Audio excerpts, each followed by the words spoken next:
ओम शांति।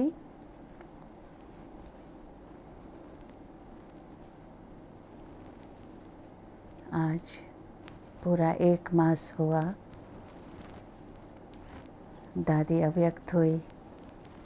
कैसे समय बीत गया और दादी के एक पल याद आती है, आँखों के सामने गूंजती है, देखते हैं और शब्द कानों में गूंजते हैं। दादी हमेशा ज्ञान रत्नों से बहुत खेलती थी। एक ज्ञान की पिलर थी। हमने दादी से देखा ये कि ज्ञान उसके एकदम दिल में बसाया हुआ था, नसों में। तो ज्ञान की पिलर तो थी, लेकिन जो सुनाती थी, वैसे तो ज्ञान तो सब सुनाते हैं, हम सुनते भी है, सुनाते भी है। लेकिन मेरे को याद है एक बार दादी ने कहा कि वो साकार बाबा की दिन में जब वो अहमदाबाद में थी तो कोई प्रोग्राम रखा था और उन्होंने कोई बड़ी बहन को बुलाया था। उस समय साकार बाबा था। तो दादी ने कहा कि वो बहन ने इतना बढ़िया भाषण किया, बहुत अच्छा बोला।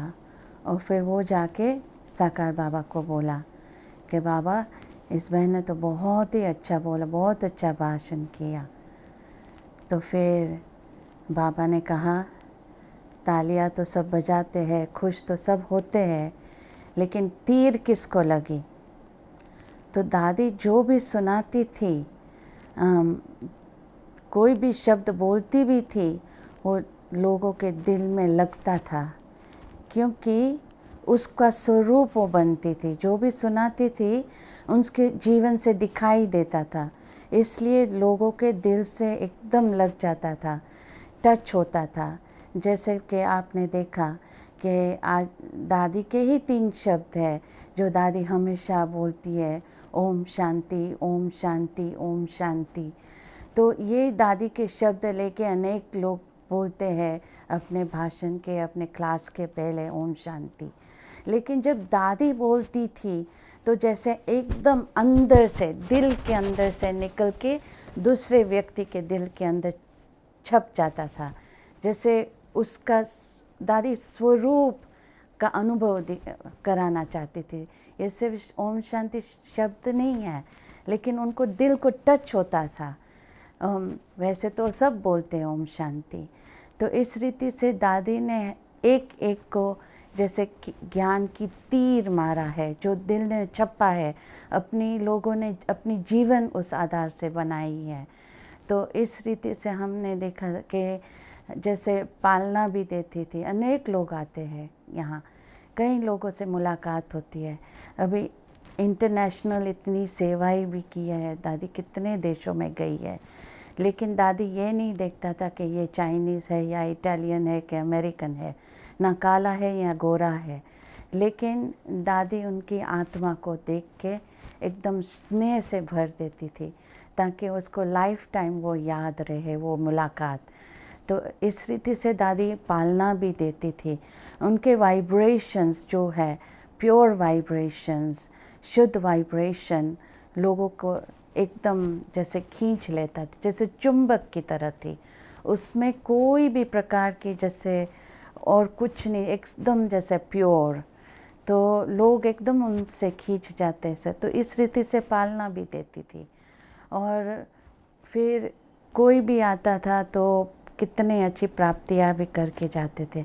हम यहाँ भी देखते थे, कोई भी मूड से कोई भी आए, लेकिन जाते थे एकदम खुशी से भरपूर होके।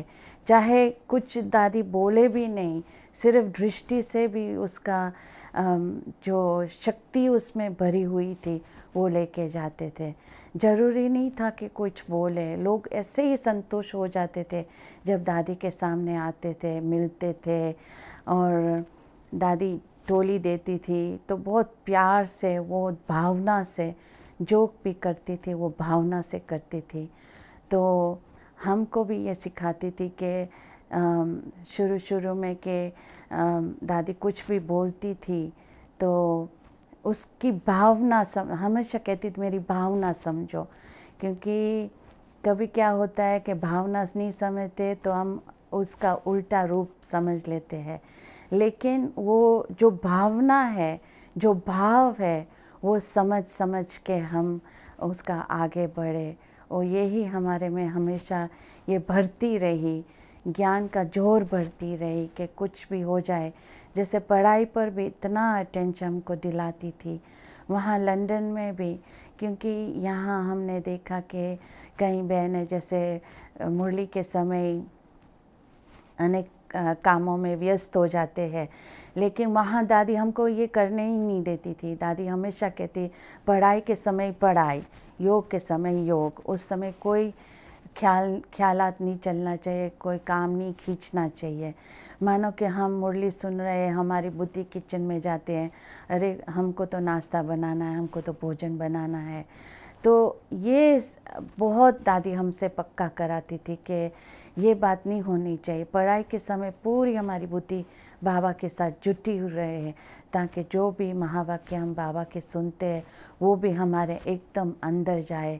अंदर जाएंगे तो फिर हमारे चाल चलन में भी दिखाई देगा, हमारे चेहरे से दिखाई देगा।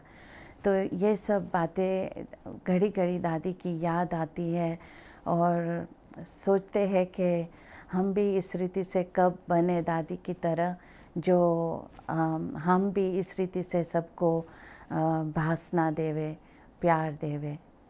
ओम शांति।